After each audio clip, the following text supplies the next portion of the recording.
ఏంటండి ఆదాము ఏచన వల్ల నుంచేమో బయటికి త్రోసివేయబడ్డాడు, ఈ నేరస్తుడు ఎట్లా పరదేశంలో చేర్చబడ్డాడు?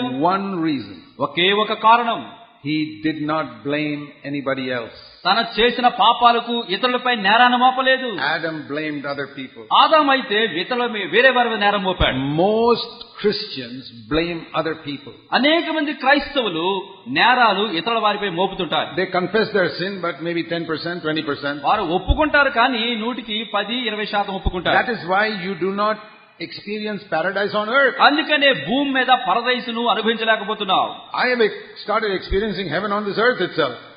నేనైతే ఆ పరదైసును భూమి మీద అనుభవించడం మొదలు In పెట్టాను. my life, in my home, in my church. నా యొక్క జీవితంలో, నా సంఘములో, నా ఇంటిలో. Because I decided, ఎందుకంటే నేను తీర్మానం if తీసుకున్నాను, I do something wrong, I will not blame anybody else. I'll take the blame 100% myself. నేను తప్పు చేస్తే ఆ తప్పు వేరే మీద మోపను, 100% నాదేని ఒప్పుకుంటాను.